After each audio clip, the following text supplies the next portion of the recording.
وقرب من أهل البلد فلم ترسلهم كلهم أجمعين لهم تطب ثم إذا رجم أولى من أهل البلد فلم ترسلهم كلهم أجمعين سوسا صاحب أحد الدار الحبيب البركة الحبيب عبد الرحمن بن محمد المنور وصول وفورهم جميع سادة أهل بقلبي ثم إذا روح الحبيب إبراهيم بن علي بن جعفر السقاف وإلى أرواح والدينا ووالديكم وأمواتنا وأمواتكم وأموات المسلمين أجمعين أن الله يتغشاهم بالرحمة ومغفرة وسلم الجنة أن الله يعيد علينا من بركاتهم وأسرارهم وأنوارهم وعلومهم كرامات من وفاة الدين الآخرة ثم إلى أرواح صاحب القصيدة الحبيب أبو بكر الأدم البلد الأكبر الحبيب قرب الرشاد وثجبات بن عبد الله بن محمد الحداد وصاحب الكتاب الحبيب محمد بن حسين بن عبد الله الحبشي وأصولهم وفرعهم ومن في طبقتهم أن الله يتغشاهم برحمة وبرسم الجنة أن الله يعيد علينا من بركاتهم وأسرارهم وأنوارهم وعلومهم كرامات من وفاة الدين الآخرة وأعلنت الشفاء من كل داء والأمراض والسقم والألم خصوصا السيد محمد بن جعفر المنور وسيد حسان بن محمد بن هيدر رزاء المساواة ورقية بنت محمد الحداد وكل من أوصنا بالشفاء من إخوان أصابنا أحبابنا الله يشفيهم شفاء عاجلا شفاء لا يغادر سقما ولا ألما إن الله يرزقنا التقوى والاستقامة ويختم نفس الخاتمة إلى حضرة النبي فاتحة بسم الله الرحمن الرحيم الحمد لله رب العالمين الرحمن الرحيم مالك يوم الدين إياك نعبد وإياك نستعين اهدنا الصراط المستقيم صراط الذين أنعمت عليهم غير المغضوب عليهم ولا الضالين آمين بسم الله الرحمن الرحيم الحمد لله رب العالمين وبه نستعين على أمور الدنيا والدين وصلى الله وسلم على خير خلق الله أجمعين سيدنا مولانا محمد صادق الوعد الأمين وعلى آله وصحبه حق قدره ومقداره العظيم نوينا تعلم التعليم والإفادة والاستفادة والنفع والانتفاع أتذكر التذكير الحث على تمسك بكتاب الله وسنة الرسل والدعاء إلى الهدى والدلالة على الخير ابتغاء مرضات الله وقربه وثوابه اللهم أغننا بالعلم وزينا بالحلم وأكرمنا بالتقوى وجملنا بالعافية يا أرحم الراحمين اللهم جملنا بالعافية والسلامة حققنا يا الله بالتقوى مع الاستقامة وأعدنا من مجيبات ندامه يوم القيامة يا حافظ أفضل وثبتنا مع الثبات سبحانك لا علم لنا إلا ما علمتنا إنك أنت العليم الحكيم وتب علينا يا رب إنك أنت التواب الرحيم واغفر لنا وارحمنا وأنت خير الراحمين فانصرنا على القوم الكافرين برحمتك يا أرحم الراحمين وصلى الله على سيدنا محمد نبي الأمي وآله وصحبه وسلم الحمد لله رب العالمين.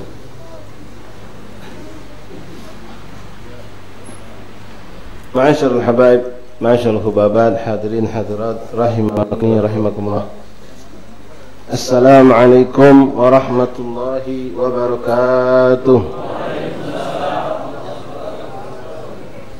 الحمد لله ثم الحمد لله ثم الحمد لله لك الحمد syukur ya Rabbana. Bersyukur kita kepada Allah Subhanahu wa taala yang kembali mengumpulkan kita di hari yang ke-21 malam ke-22 daripada bulan Jumadil Ula dalam keadaan sehat walafiat. Berkumpul di rumah yang penuh berkah ini di kediaman Al-Habib Abdurrahman Muhammad Al-Munawwar yang mudah-mudahan tidak siapapun kita yang masuk ke tempat ini baik yang duduk di atas, di bawah ataupun yang mungkin tidak sempat duduk tempat di rumah dapat di pelataran pun semua kita insyaAllah mendapatkan keberkahan, mendapatkan daripada keberuntungan dunia wal akhirah di samping daripada keberuntungan hadirnya kita di majlis ta'lim. Karena majlis semuanya pasti mendatangkan kebaikan, kemuliaan, keagungan. Tapi kemuliaan dan keagungan itu akan bertambah menjadi besar ala hasbil makan, tergantung juga dengan tempat. Kita tempat itu kita lakukan majlis di tempat yang penuh keberkahan, maka akan bertambahlah keberkahan. Karena siapapun yang masuk ke tempat yang baik dengan niat yang baik, walaupun dia tidak melakukan suatu perbuatan yang katakanlah suatu nilai ibadah, maka dia pasti mendapatkan keberkahan. Baik itu rumah-rumah para aulia ataupun tempat-tempat ibadah para aulia, termasuklah masjid-masjid atau musollah yang memang adalah tempat yang paling dicintai Allah.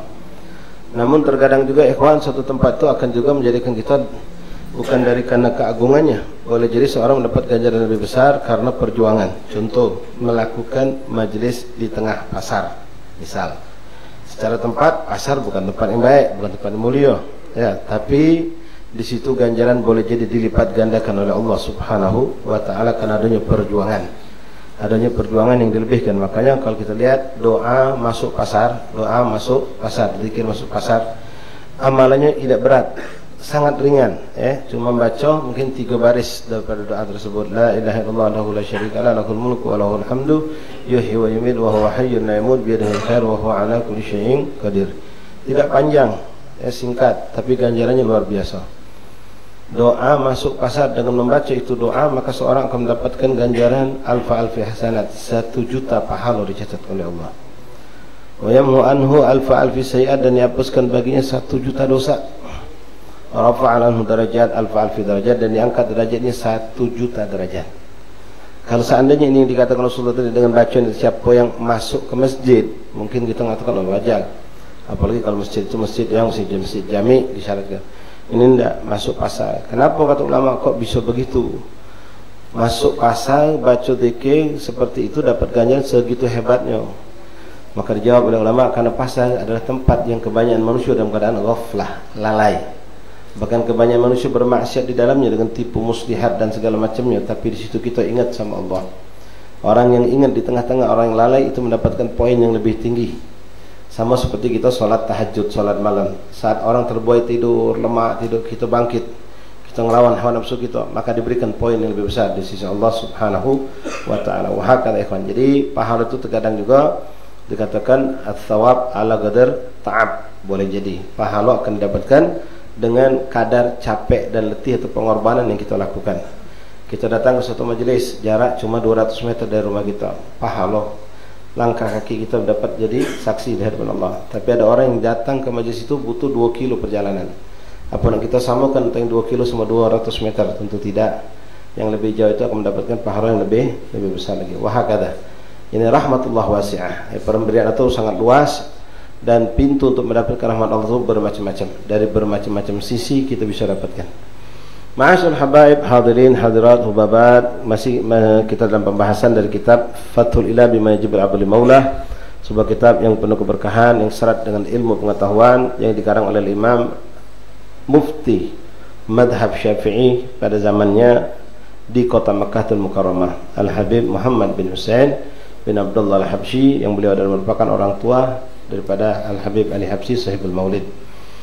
Kemarin telah kita jelaskan mengenai salat berjamaah sampai beberapa kali pertemuan karena cukup panjang pembahasannya.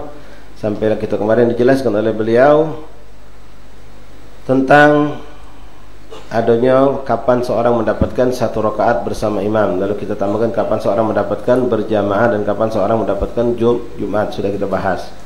Lalu disunahkan kemarin sebagai penutup beliau menegaskan, bagi kita yang salat mungkin tidak ada pengeras suara, disunahkan adanya muballigh, orang yang menyampaikan suara imam kepada orang yang ada di belakang. Wa yuwafiquhu al-masbuq fil adhkar, dan hendaklah kita mengikuti imam atas segala sunnah-sunnah yang dia lakukan dan tidak bermukhalafah atau bertentangan dengan imam.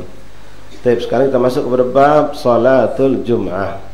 Bab salat Jum'ah. Namun sebelum kita masuk bab salat Jum'ah, karena adanya permintaan untuk kami sampaikan sedikit mengenai salat i'adatus shalah, karena ini juga berhubungan dengan salat berjamaah. Karena i'adatus shalah itu adanya tentu dengan dilakukan berjamaah. Apa itu i'adatus shalah? I'adatus shalah adalah mengulangi salat. Salat yang sudah kita lakukan, salat wajib, tapi kita ulangi lagi salat lagi.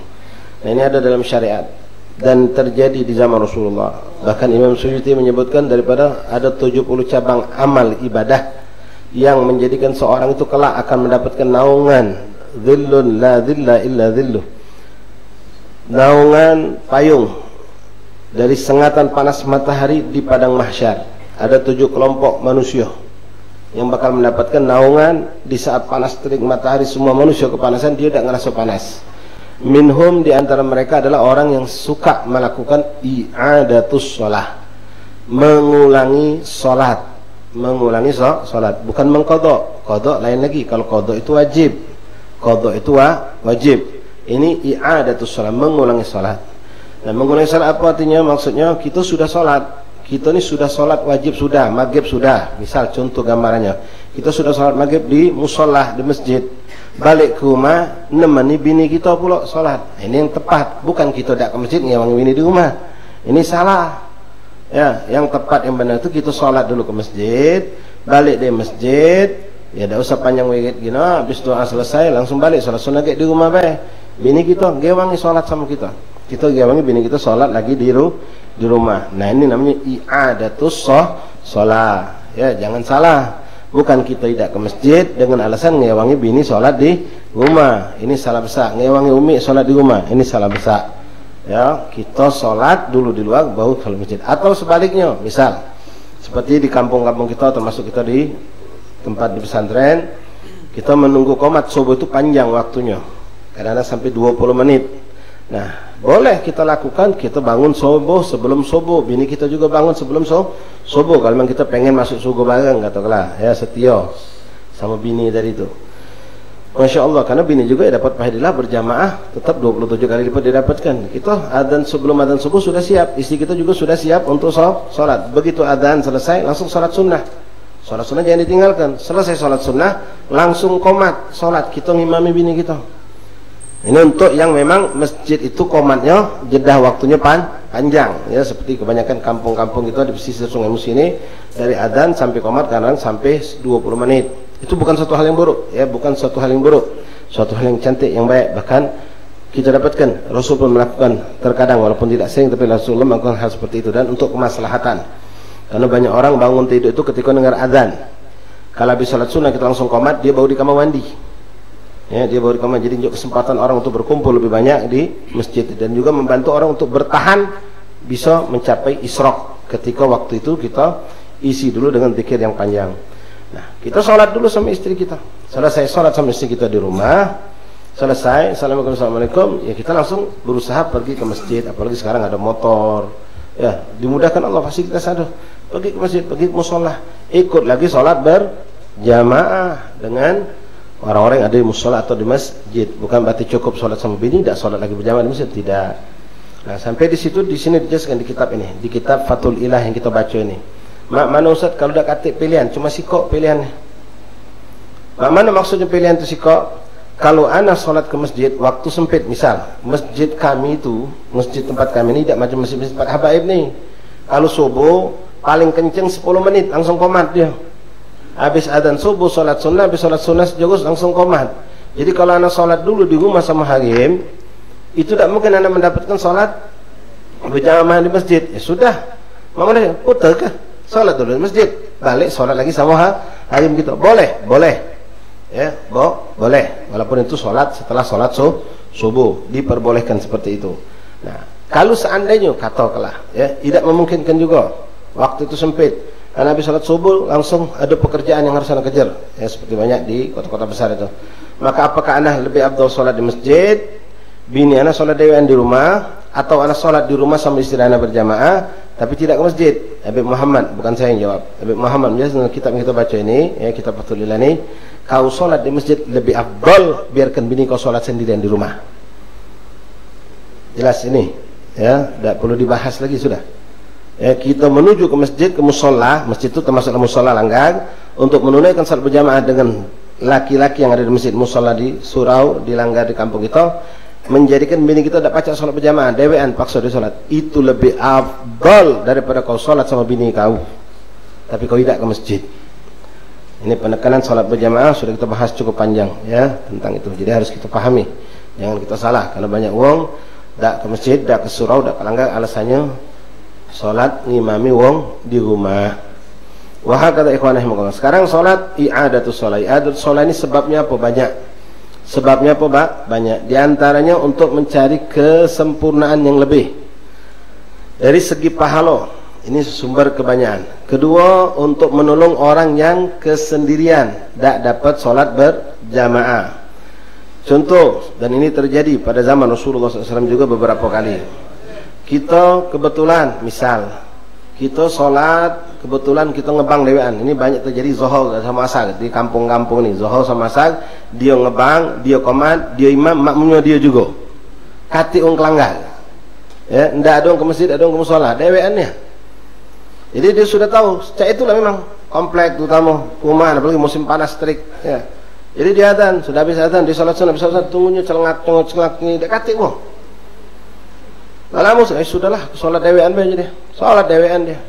Habis dia selesai salat sendirian, subhanallah datang satu orang atau beberapa orang yang baru mau melakukan lagi salat.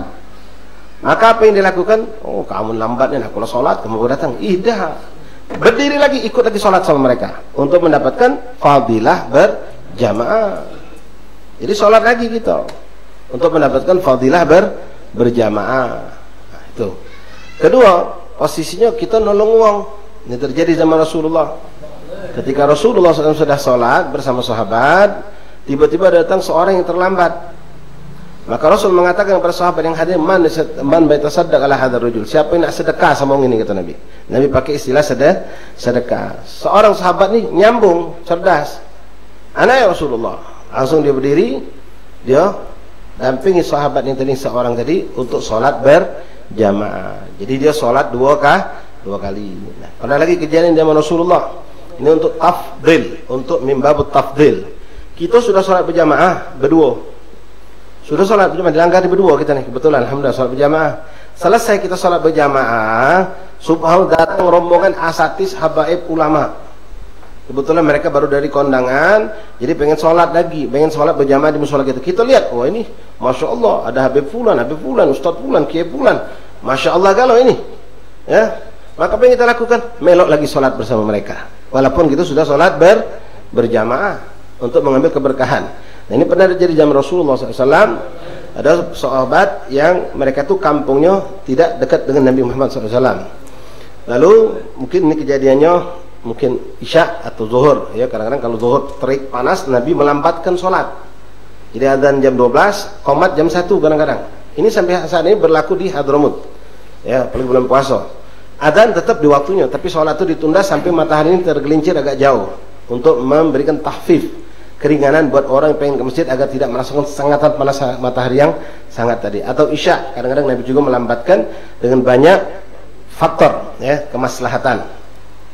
Jadi singkat cerita, sahabat ini ada beberapa orang, mereka sudah sholat di kampungnya. Lalu ketika mereka datang ke tempat Rasulullah SAW ingin menemui baginda Nabi Muhammad SAW, mereka mendapatkan ternyata Nabi sedang sholat, baru sholat. Nabi takbir, Allahu Akbar, mereka masuk, lihat, oh Nabi sedang sholat. Dah, duduk baik, kita nunggu. Ini kan cara kita, ya. Selesai sholat, Rasulullah lihat mereka di belakang duduk. Ngapa kamu duduk? Di bahasa kita, ya. Ngapa kamu duduk? Tidak sholat. Kami sudah sholat ya Rasulullah, kata mereka. Maka Nabi mengatakan, kalau kamu sudah sholat lalu menyaksikan ada orang lagi sholat dengan jumlah yang banyak, dengan fadhil yang ada di situ, maka sholatlah lagi, kata Rasulullah. Maka sholatlah lagi. Nah, faktor tafdil di situ tadi saya contohkan adanya ulama-ulama habaib di sana. Nah, atau tafdil di sini dari segi jumlah. Kita cuma orang dua tadi sholat. Kalau yang sholat dewean tidak berjamaah, jelas itu tidak akan pernah disamakan dengan sholat berjamaah. Ini sudah sholat berjamaah berdua, tahu-tahu masuk rombongan wong 40 wong atau 30 wong atau 20 wong, atau kalah. Jumlah sholat berjamaah semakin besar semakin afdal. Ya, ini pun tidak hukumnya pasti, dalam arti kata bisa berubah dengan sikon juga hukum ini. Memang hukum aslinya sholat berjamaah dengan jumlah yang lebih banyak itu lebih afdal. Tapi jangan salah, kita harus belajar. Inilah pentingnya belajar. Di saat kita saksikan, misal ente tahu sholat itu semakin banyak jumlah manusianya semakin afdal dibandingkan yang sedikit. Sekarang di kampung ente sholat subuh cuma wong 3, ente sama 2 wong. Ente tahu ilmu bahwasanya sholat berjamaah di masjid yang lebih kami itu lebih afdal. Tahan ente tinggalkan ini untuk masjid semayang di masjid yang kami. Salah sikap itu. Apalagi kalau ente di situ imam. Kita ni lah jadikan imam, kita lagi kata imami bubar baca, tidak boleh. Di situ itu lebih afdal, meramikan, memakmurkan masjid kita dewek tadi, musola kita dewek, karena kritis keadaannya. Cuma orang 3, sisip kalau sikot dah datang dewean kawan tadi itu, maka bertahan di situ lebih afdal ketimbang itu pindah ke masjid yang lebih ramai. Nah, ikhwan rahimakumullah, hafizakumullah, itu sebab diantaranya. Jadi Nabi tadi nyuruh bantu, ya, sedekah dari istri Nabi untuk orang yang sholat kedewean kita gawangi. Tadi sudah kita contohkan dari awal, istri kita balik kita gawangi sholat lah lagi. Atau seorang istri pun demikian. Ya, ini pernah kita ngalami dewek, kawan-kawan kita juga ngalami. Kebetulan kita di jalan masih, kita ngebel bini kita, nanya, assalamualaikum, iya udah sholat ya, wah nah barusan sholat ini, pacar dah tunggu dengan, masih makin makan, yo tunggu dengan, aku langsung mungkin 5 menit nyampe, ngapa gawang ke sholat, istri yang masya Allah ya sudah aku tunggu, ya, kau nih aku lah muka mengenong, aku mana, ya, ndak, kalau bini yang masya Allah, oh ya sudah akan tunggu, ya tunggu, ya, sedap dengan itu, tunggunya pas sampai di rumah dibuka pintu dengan dia makin mengenal, masya Allah, bukan sinetron bukan, ya cerita asli yang kayak itu. Nah, kan banyak kita nengok di sinetron banyak itu, pada palsu kalau itu. Hak ada ikhwan. Jadi istri pun demikian. Kita jangan biarkan di kita sholat sendirian. Kita nak ke masjid, kebetulan kita lagi, walhasil ada tugas pekerjaan apalah yang tak selesaikan, sehingga kita keluar dari pekerjaan di jam 1. Kita nak sholat, masjid sudah kosong, tidak ada lagi. Telepon bini kita. Udah sholat belum kau? Belum, tunggu. Bahkan ikhwan rahimakumullah, ini perlu diketahui juga, ya, jangan sampai kita ini salah paham mengukur ilmu dengan kepahaman kita dewek. Seandainya seorang istri tadi, misal atau siapapun kita, istri kah, kita kah, kawan kita ngomong ini sudah jam 12 4 adzan, jam setengah 1 kita sudah siap nak sholat, misal, ya, nak sholat, ini katakanlah istri tadi, perempuan tadi mau sholat sendirian, lalu suaminya ngomong, ngebel, setengah 1 nih sudah sholat.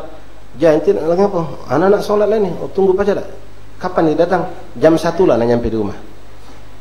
Jam 1. Sedangkan dia sudah siap jam setengah 1. Tapi sholat dewean setengah 1 ini. Abdul nunggu jam 1. Apa sholat duluan? Tapi dewean jam setengah 12. Abdul nunggu jam 1. Apalagi kalau itu istri dipinta oleh suami, jadi suatu kewajiban. Tunggu jangan sholat dulu kau. Lakinya masya Allah nyagonian. Anu ini masih ada gawin belum selesai nih, tugas dari kantor. Jadi anak balik sholat inti sama inti. Jangan sholat dulu, ya sudah. Baca Quran. Ya, kalau dapur belum selesai terus ke dulu, tidak apa-apa. Menunda untuk ngambil berjamaah ini lebih abdul ketimbang sholat duluan di tempat di awal waktu, tapi sholatnya sendirian. Nah, termasuk juga ya untuk menyempurnakan fadail, mungkin yang sering kami sampaikan, ketika kita sholat berjamaah, ya kita lepas fadilah takbiratul ihram.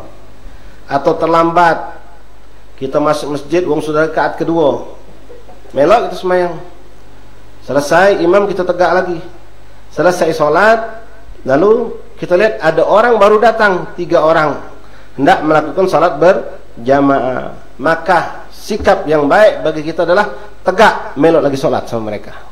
Mengapa kan sudah sholat? Iyo, kau tadi itu masbuk. Jangan keterlambat serkat ikhwani syahidna, ya. Guru kita di Tarim sana pernah, beliau waktu itu memang biasa ngimami. Kita tunggu belum datang, akhirnya diputuskan ada salah seorang yang senior daripada asaris kita, komat, mungkin Habib lagi ada tamu yang tidak bisa ditinggal. Subhanallah, pas kita komat, tamu tadi selesai lagi. Jadi kita sholat.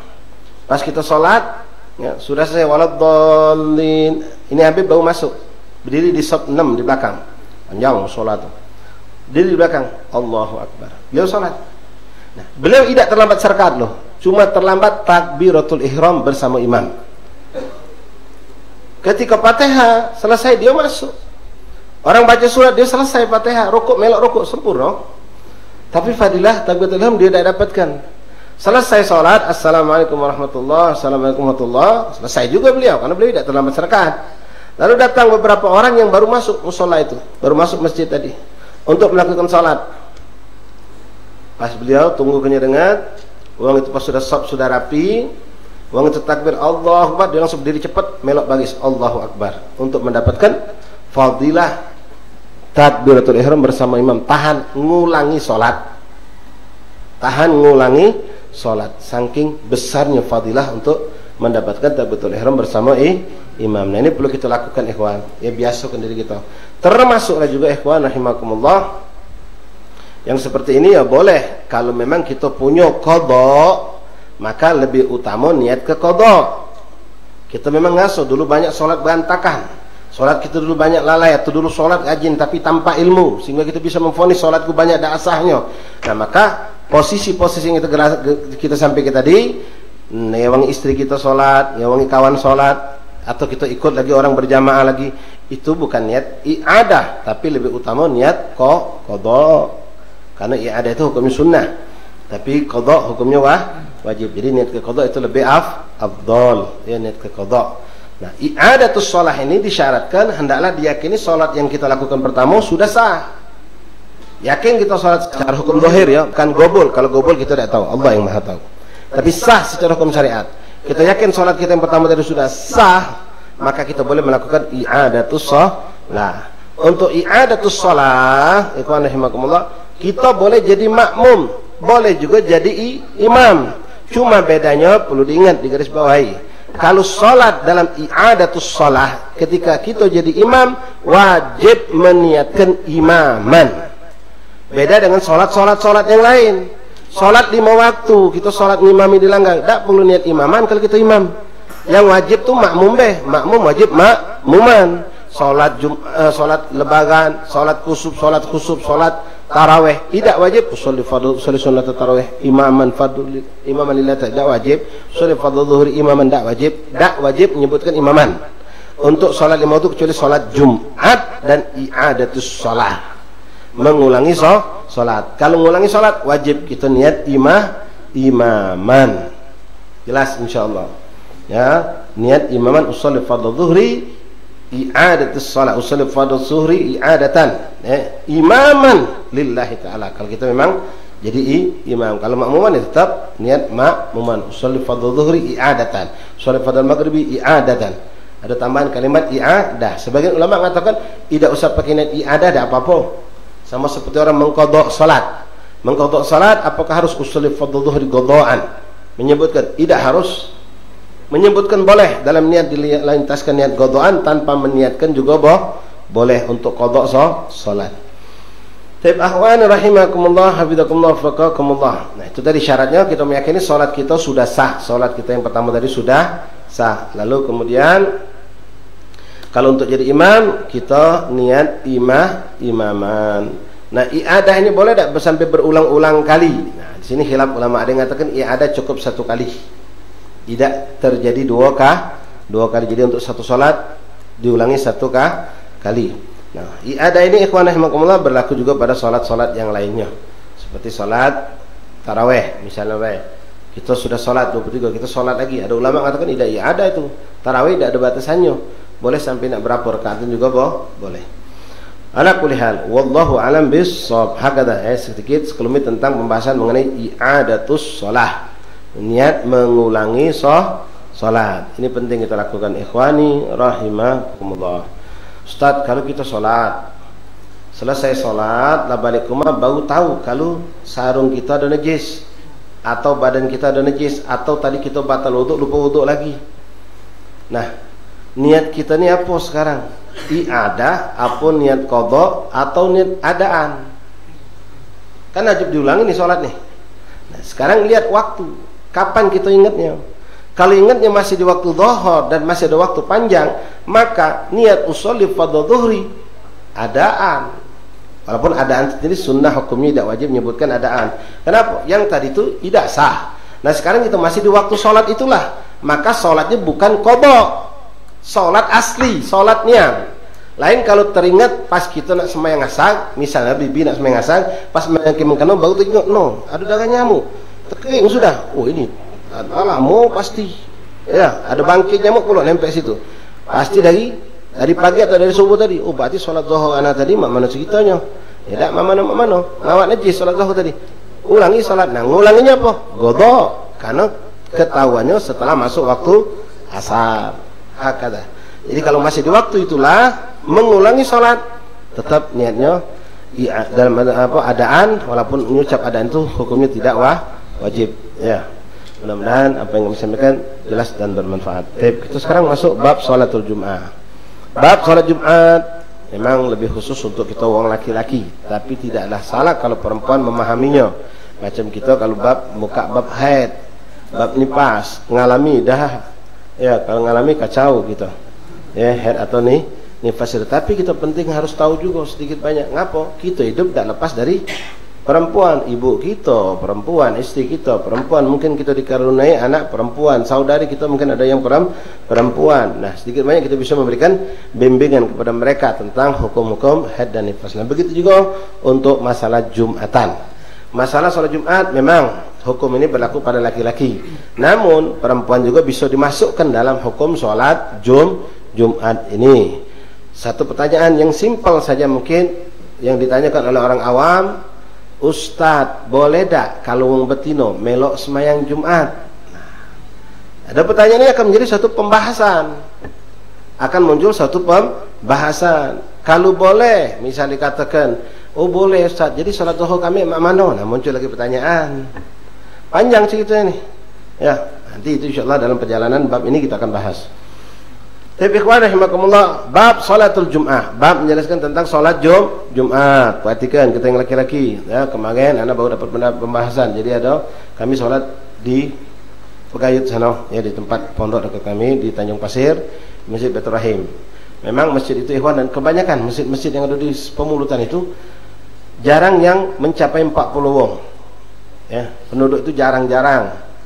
Dan mereka juga ada yang sering ke kota, balik sore, atau bahkan ada yang setengahnya hijrah lah.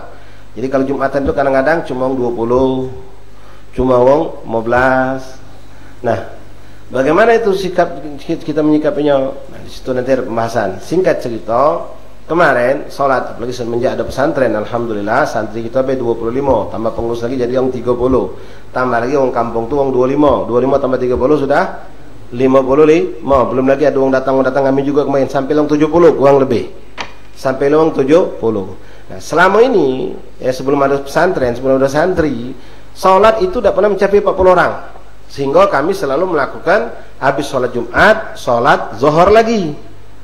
Habis sholat Jumat, sholat zuhur lagi. Nah, kemarin yang hadir sholat Jumat, kebetulan yang khutbah saya sendiri, itu 70-an orang lebih. Selesai sholat Jumat, kami sholat zuhur lagi juga. Nah, ada orang situ bingung, nah Ustaz, nelpon kebetulan kami tidak ngangkat, SMS dia.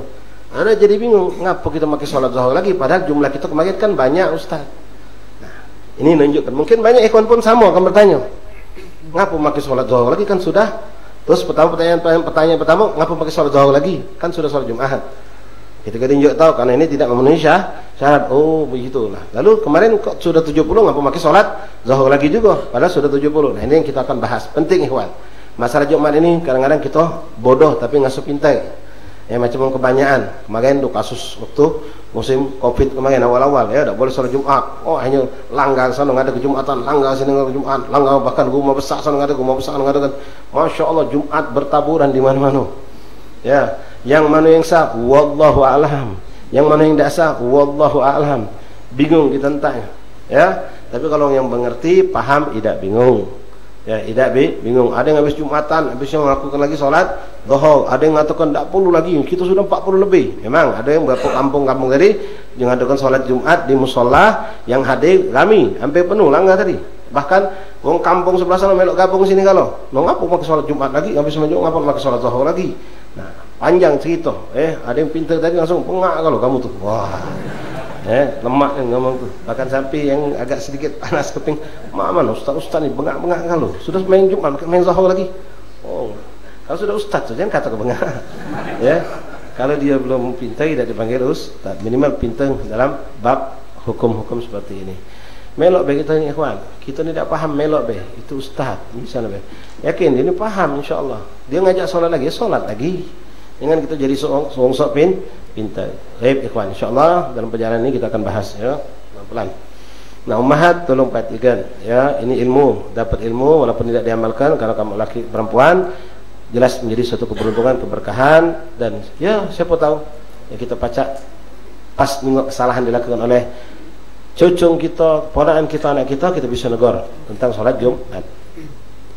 Bismillahirrahmanirrahim. Bab salatul Jum'ah. Al-Jum'atu fardun ain ala kulli muslim balighin aqilin dzakarin hurrin muqimin ghaira ma'durin. Wa ishtatar fiha an takuna kulluha wa hutta ya Allah ya karim huttanaha fi waqtin dhuhur wa an tuqama fi abniyatin wa an la yasbiquha aw yugarinuha jum'atun fi tilkal balad wa jama'atun wa jama'ah wa bi arba'ina mukallaf ahrara mustawtin wa yajuzu kaunu imamuha abdan aw musafiran aw sabiyan idzada al arba'in wa in yataqaddamaha khutbatain. Taib, khutbatan itu dia. Salat Jumat, ikhwan rahimakumullah, salat Jumat itu fardu ain, wajib, harus, tidak bisa diwakilkan. Pribadi kita harus melakukannya, seperti salat 5 waktu. Siapa yang diwajibkan itu? Dijelaskan di sini. Kullu muslim, setiap orang muslim, balighin, yang sudah baligh. Kalau budak belum baligh, banyak budak belum baligh tapi sudah mumayyiz. Mumayyiz salatnya sah. Mumayyiz, budak kelas 4 ke pucuk itu biasanya sudah mumayyiz. Bahkan ada yang lebih pintar dari kita, hafalannya lebih banyak dari kita. Ya, mumayyiz boleh ikut salat dan sah salatnya. Bahkan boleh jadikan imam kalau memang memenuhi syaratnya. Tapi wajibkah mereka untuk salat Jumat? Tidak. Tidak wajib salat Jumat karena belum baligh. Wajib bagi orang yang baligh. Agilin, berakal. Kalau dong gila melok sembahyang Jumat, misalnya baik, pas Jumatan dia tak gila. Ya, habis Jumat gila lagi. Misal, ya, bukan gila-gila bukan. Karena ada yang model cak itu. Ya. Salat dia Jumat. Sempurna bacanya, kita tengok dari wuduknya bagus, salatnya bagus segala macam. Tapi ini semua mengatakan dia ni gila. Apa hukum salatnya? Sah kalau memang saat itu dia tidak gila. Ya, tapi wajibkah bagi dia? Tidak wajib, karena dia dikategorikan orang gila. Nah, zakarin, laki-laki. Tak tahu laki-laki lanang. Yalah, lanang laki-laki. Yang wajib ini laki-laki. Nah, muncul langsung ibu-ibu kita nanya di belakang, kalau orang Tino mak mana Ustaz? Kami tengok di TV Mekah tu Tino banyak juga meluk sembahyang Jumat. Bahkan waktu kami umur dulu tahun sekian, kami dah orang sembahyang Jumat juga saja. Panjang ceritanya. Ya. Nah, salat Jumat ini kan hukum sekarang yang wajib siapa? Yang wajib muslim, baligh, berakal, laki-laki. Nah, perempuan muncul pertanyaan, apakah wajib? Ada perempuan muslimah, berakal, balighah, sudah baligh. Tapi dia perempuan, wajibkah salat Jumat? Ya jelas di sini sudah dikatakan yang wajib laki-laki. Nah, muncul pertanyaan, mak mana kalau betina melok salat Jumat? Hukum dulu kita bicara sebelum nanti apakah akan muncul fitnah atau dosa atau tidak di situ karena keluar dari rumah tadi. Maka kalau hukum untuk perempuan sama seperti anak kecil yang belum baligh, boleh perempuan sholat Jumat boleh secara hukum dulu kita pahami ya. Hukumnya boleh berarti kalau dia memenuhi syarat sah sholat ada pada diri dia, maka dia sah sholat Jumatnya dan tak perlu sholat zuhur lagi.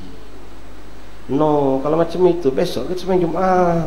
Jangan bibi, jangan. Kacau kayak dunia. Tapi di Mekah lain ladang, lain lubuk, lain ilalang. Mekah ya Mekah, Madinah ya Madinah. Kita ini di Palembang. Tapi Ustaz di Jawa sana, di Jawa ya Jawa. Jangan enggak nyari-nyari heboh. Ya. Sekarang sholat Jumat itu tidak wajib buat perempuan. Dibolehkan saja. Artinya kalau memang seorang perempuan bisa melakukan sholat Jumat dengan selamat dari fitnah, keluarnya dia tidak membuat heboh, tidak mendatangkan satu dosa buat orang kebanyakan, ya kalau kamu sikok lah. Kalau mentu tedung cak sholat id tina mentu kalau orang lanang tak dapat tempat lah juga, apalagi zaman sholat renggang macam ini ya, tina kalau menuju masjid. Nah, fitnahnya lagi, maaf, naudzubillah, betina ni pergi jenazah, minta maaf yang hadir di sini tak, yang hadir di sini tidak, sebelah sana, sebelah sana bi. Itu kalau pergi tahlil jenazah, takziah, ngalah ke pergi kondangan kawinan, berdandannya. Nak pergi takziah ni, wong jenazah, tapi berdandannya, masya Allah, ngalah nak pergi kantenan. Nah, mau ada sembahyang Jumat, nak berdandan dia, jadi fitnah. Wong pasar biasanya banyak, di pasar tu 70% tak sembahyang Jumat. Entah betina sembahyang Jumat kosong pasar.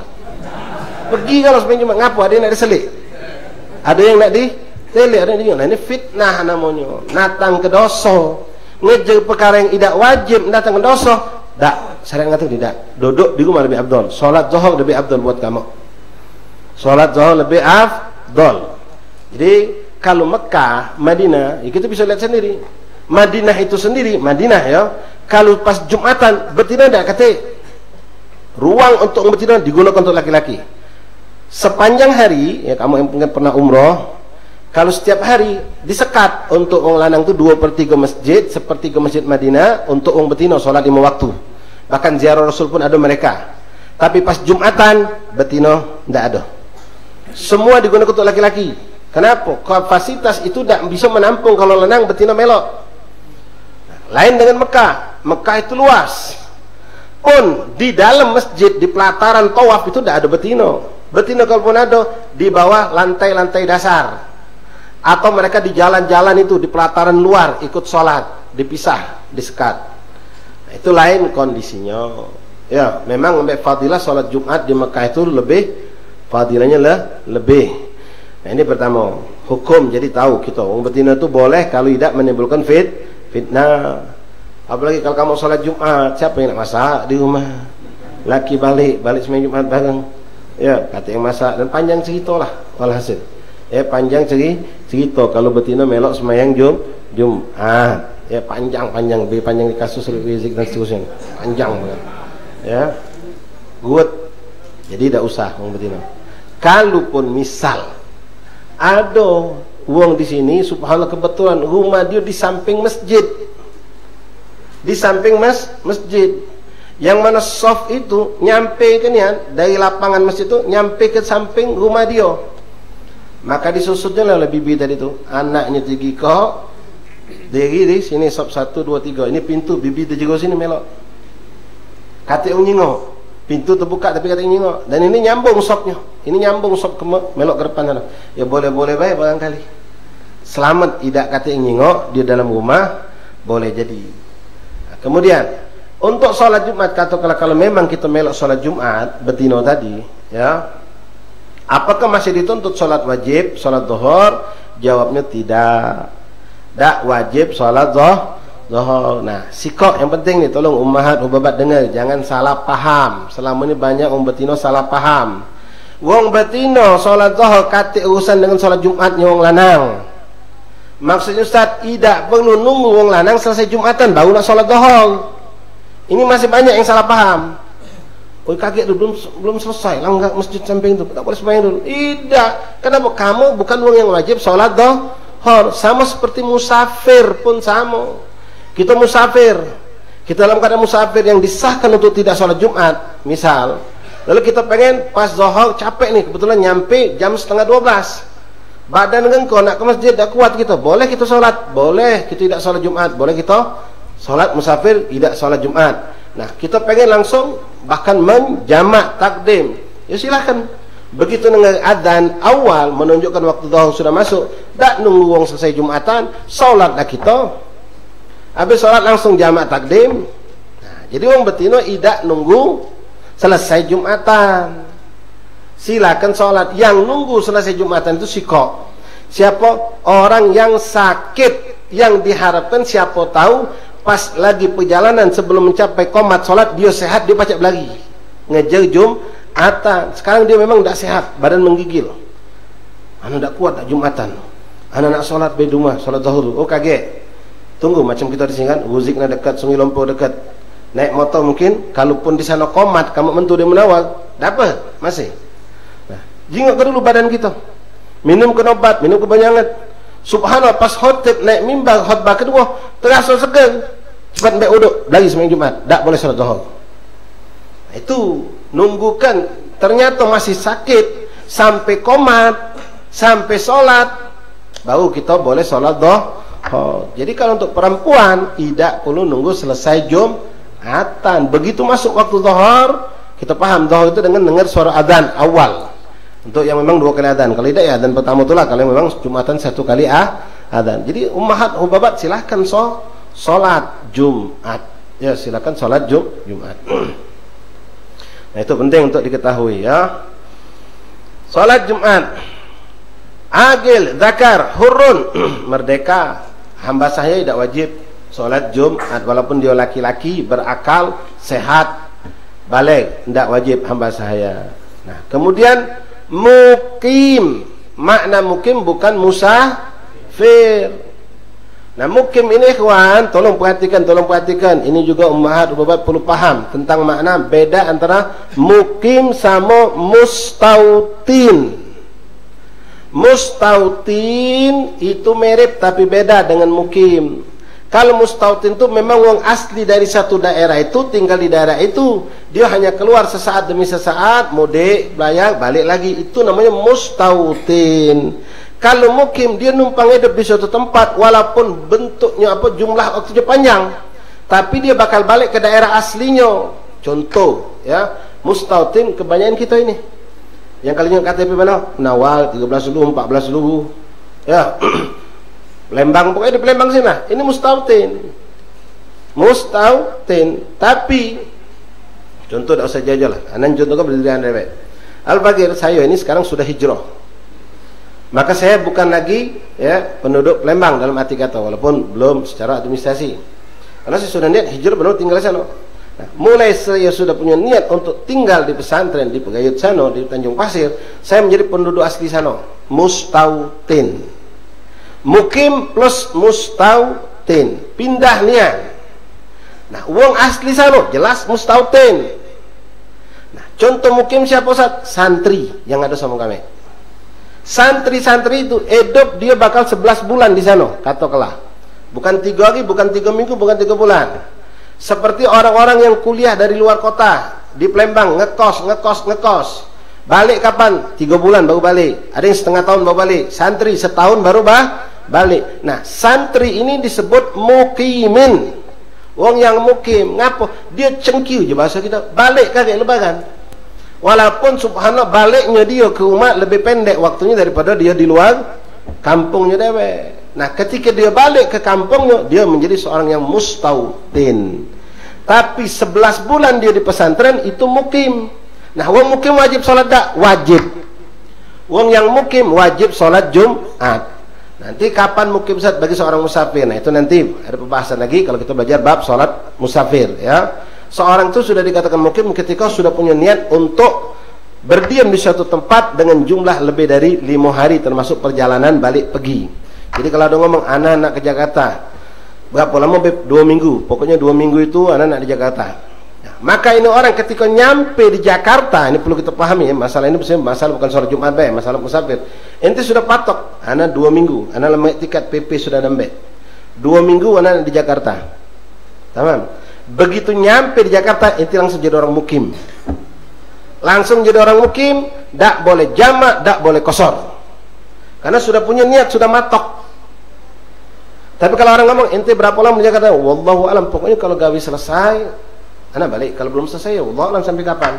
Nah, ini orang tidak dikatakan mukim. Walaupun dia boleh jadi ternyata lebih dari 5 hari.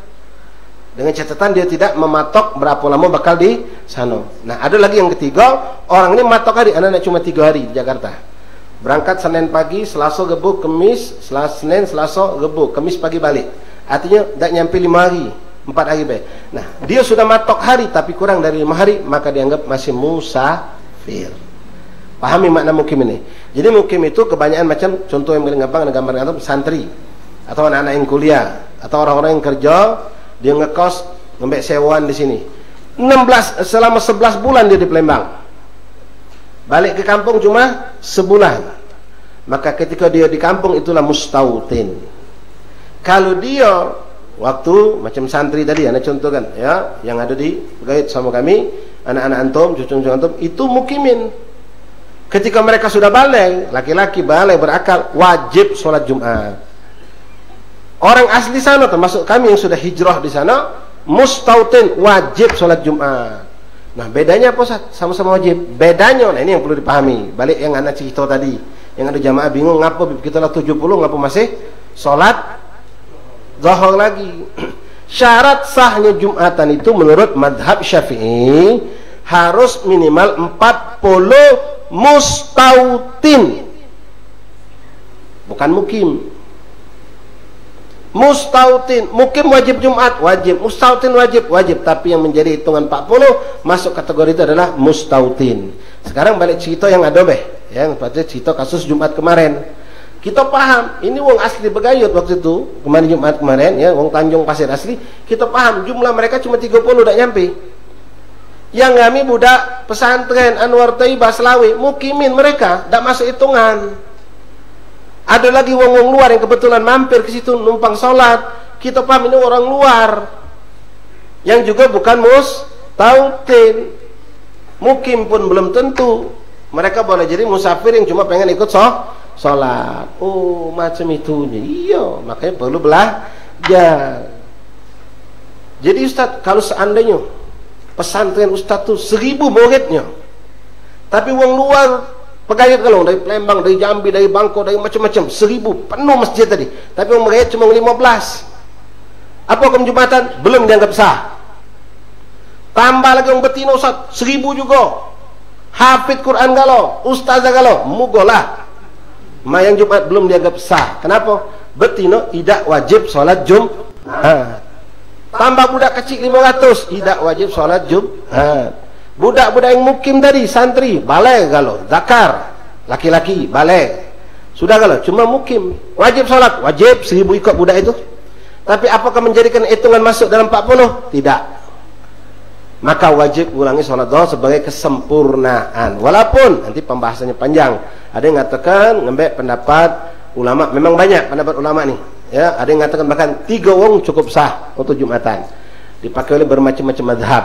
Nah, ketika kondisi macam kami sendiri waktu praktek di Tanjung Pasir itu, ketika ada orang yang tidak mau sholat zuhur lagi sudah. Yang penting dia mau sholat Jumat sudah bagus. Ya, dia mau sholat Jumat sudah bagus. Kita untuk menghidupkan syiar. Ada kejumatan, tapi setelahnya karena kurang 40 maka kita sholat zuhur lah lagi. Apakah sholat zuhur lagi harus langsung setelah salam langsung tegak? Tak juga. Silakan wirid dulu, silakan zikir dulu, baru kita sholat zuhur lagi. Jadi ini pahami makna mustautin dengan mukim. Jadi orang mukim itu walaupun betapa lama di suatu tempat, dia bakal balik lagi ke kampungnya. Maka mereka disebut. Seperti juga sebagian orang-orang yang sudah hijrah keluar di Palembang, pas lebaran balik sini kami. Ya, oh kami orang Menawal, kami orang BBC, kami orang Haddad, kami orang Bahsin. Iya, tapi kamu sudah punya KTP Bogor, Celentang, macam lagi, pokoknya di Jawa sana. Dia orang sana sampai sini dia, karena dia tahu dia bakal duduk sini lebaran sampai 2 minggu, 3 minggu, boleh jadi dia mukim, tapi tidak lagi mustautin. Kenapa? Sudah pindah, sudah hijrah. Maka di sini mereka sebagai statusnya kalau memang tidak menentukan waktu berapa lama menjadi musafir. Tapi kalau sudah menentukan waktu maka menjadi seorang yang mukim. Mudah-mudahan jelas ya. Jadi kita harus pahami mukim dengan mustautin. Nah, makna mustautin di sini apakah wong kampung 14 berarti wong 14 wong 13 dulu kalau melok sembahyang di 14 dulu melok sembahyang 13 berarti tidak masuk hitungan. Enggak. Wilayah itu bukan RT, bukan lurahan, tapi boleh jadi satu wilayah yang cukup besar. Termasuk Palembang ini wong Sebangulu, nyembang sini numpak sembahyang, dia enggak mustautin. Karena kita sama-sama Palembang yang padat, tempat tidak terputuskan dengan jarak. Ya, itu boleh. Betulan misalnya pas sembahyang di Ruzikna sini misal. Pas jingok, wong kampung dewek cuma 15. Wong dari Sebang, wong dari Ketopati, wong dari Pelaju yang sembahyang mana kan? Sah. Kenapa? Palembang kalau masih itu.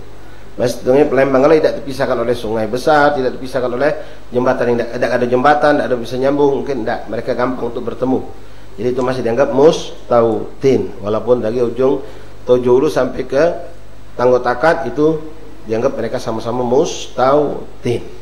Jadi mukim itu memang keluar dari kota, keluar dari daerahnya, dan dia hidup memang cukup lama, tapi dia bakal balik ke negerinya masing-masing. Itu namanya mukim, ya. La ilaha illallah. Mukim ghaira ma'dzur, dan tidak ada udzur. Kalau ada udzur tidak wajib sholat Jumat. Lagi sakitnya, sakit berat macam sekarang ada uang divonis kena COVID, tidak usah sembahyang Jumat. Jangan gagal kau Jumat di Bubagong. Ya, kalau memang tidak sehat duduk di rumah, isolasi apa, mandiri apa istilahnya tadi ya. Jangan menyusahkan umat. Duduk di masjid baru ingat Hashim bersin. Lah salah pula pasti Hashim jadi. Yang sebanyak, oi tutup mulut kau tu, tutup pakai masker. Bukan ingat, bukan oi ucap alhamdulillah, tidak. Orang minagi, oi pakai masker, bukan alhamdulillah, bukan. Orang bersin nak ucap alhamdulillah, tak ada yang negangnya. Yang tegur tutup mulut kau, ya. Habis tutup mulut tadi, cuci tangan kau, cuci. Wah, ketakutan kau. Subhanallah. Ya Allah, mengerikan. Ya, mungkin anak pernah cerita sama antum, kawan. Di PTC sana, jadi ada si kawan kita kebetulan masuk lift. Bagang dia tadi ada suka ibu-ibu berjilbab ibu ini sama anaknya tinggi kok. Pas masuk kamar lift tadi tu kawan kita ni masuk, ada ibu tadi sama anaknya 3 langsung menentukan apa namanya, ya pokoknya yang sempat-sempotan itulah ya. Oh sempat kenyang kalau ke dinding-dinding ke kalau macam anaknya tadi langsung ultimatum, awas anak-anak awas, jangan ada yang nyentuh, jangan ada yang pegang, jangan ada yang nyentuh dinding lift, jangan ada yang megang lift. Sampai kawan kita ketakutan mana aku ni. Sempatnya bulok lepas itu dia. Subhanallah, hidup susah lagi macam itu. Ya, laju sango hidup merdeka bela biasa be. Ya, insyaallah khair ya salam. La ilaha illallah. Ya Karim, ya Karim. Bingung dengan sesuatu yang tidak nyata kita ni. Muncul kawan apa, baru lagi pula. Baik, wallahu a'lam. Mukim ghaira ma'dzur ya. Tak ada uzur. Kalau ada uzur karena sakit. Uzur tu apa sakit biasa? Tidak juga. Ya uzur tu banyak. Uzur Jumat sama dengan uzur Jumat, sama uzur berjamaah. Uzur Jumat tu sama juga dengan uzur berjamaah. Contoh, ikhwan kita bertanya, Ustaz, Maman, Ustaz, kami ni bergawe di pabrik, Ustaz. Anak bagian ini yang tak pacak ditinggalkan. Pas sip-sipan kalau di ana Jumat, ini mesin tak boleh ditinggalkan. Kalau ditinggalkan bisa terjadi sesuatu, kami bakal kena tempuan. Jadi kami tidak pacak sembahyang Jumat. Nama mana? Itu uzur namanya. Tapi jangan sampai bertubi-tubi betul-betul dah Jumatan terus. Pastikan hari ini kau tidak Jumatan karena tugas ini, besok kawan kau pula yang tidak Jumatan, kau yang Jumatan. Minggu ketiga kawan kau sikok lagi, kamu berdua Jumatan. Minggu keempat, artinya sebulan sekali jadilah. Bukan tidak Jumatan seterusnya, boleh Ustaz? Boleh. Kalau memang ya macam banyak kan yang bergawe di pusri, yang bergawe di pabrik obat, yang pabrik itu 24 jam mesin tidak pernah berhenti. Ya, mereka harus jaga, mereka harus kontrol. Nah itu perlu kita bertanya. Macam sip-sipan di rumah sakit sekarang ni. Ya, rumah sakit lagi penuh sekarang ini, kebingungan orang. Tak mungkin orang lanang mentu kalau sembahyang Jumat, betinoan kalau semasjid rumah sakit tadi. Tidak mungkin kau di situ. Tidak mungkin. Ya bahkan ya jujur baik kami sampaikan ini hukum biar kita paham. Di Rubat sana, ya, ketika kami salat Jumat kan keluar. Maka kami tugaskan beberapa santri untuk tidak salat Jumat, jaga pondok. Memang yang kami pilih yang mukim, bukan mustautin. Artinya bukan mustautin. Walaupun seandainya mustautin boleh. Kenapa? Kalau wong tahu, misal maaf, naudzubillah nasallahu fiha, satu tempat, satu rumah itu ada hari tertentu, jam tertentu kosong, tidak ada laki-lakinya, boleh jadi orang yang tak berbuat jahat pengen berbuat kejahatan. Nah ini syariat. Jago itu wajib ada yang jago. Jadi dia ikut salat berjamaah, misalnya lagi kami macam pakai motor lah kasus 2 Jumat kepalingan terus. Ya sikot usah salat Jumat, 2 ikut usah salat Jumat apa-apa. Nunggui. Atau seperti yang ilmu kita pelajari kemarin. Ya, wong 2 nunggu sikot pas imam sudah dapat sekaat dia bawa melok. Kawan yang selesai Assalamualaikum, yang sikot tadi nunggu kelah melok pas rakaat kedua kawan yang terlambat tadi, ya diakali dengan ilmu. Itu boleh seperti itu. Wallahu alam bissawab. Insyaallah kita lanjut lagi teman kita pada Senin yang akan datang, masih pembahasan mengenai salat Jumat. Jadi panjang ikhwan ya. Jangan jadi orang-orang yang kadang-kadang ngambil ilmu kulitnya baik. Ya tahunya salat Jumat tuh kalau sudah 40 sah boleh. Banyak akhirnya. Setiap komplek ada kejumatan. Mana kamu ada Jumatan ini? Kan kampung komplek itu ada Jumatan. Situ ada Jumatan. Iya, kami sudah cukup 40 Ustaz. Kami sudah cukup 40. Jadi cuma ngambil sikok poin 40. Bukan ilmu itu sebatas itu. Syarat Jumat bukan cuma harus 40 baik. Ada lagi syarat lain. Kalau cuma 40 boleh ada Jumatan, ya sudah dari dulu katik sini lumpur ni. Abaik ngado ke dewek beralo. Tidak seperti itu. Bukan hanya batasan 40 lalu boleh Jumatan, tidak. Ya, wallahu alam bissawab. Bismillahirrahmanirrahim. Alhamdulillahirrahmanirrahim. Allahumma salli wa sallim ala sayyidina wa ala ali sayyidina Muhammad. Ya Rabbana a'tarafna wa annana ashrafna ala ladha فتب علينا توبة واستر لنا العورات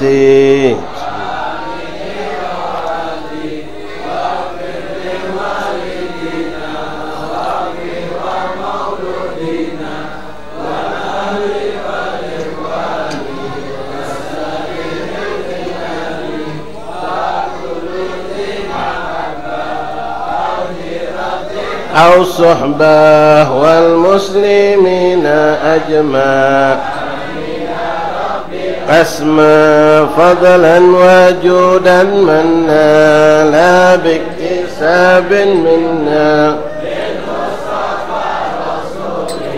نرضى بكل سني صلى وسلم ربي حبي وآله والصحبه عداد توس الصحب والحمد لله في البدء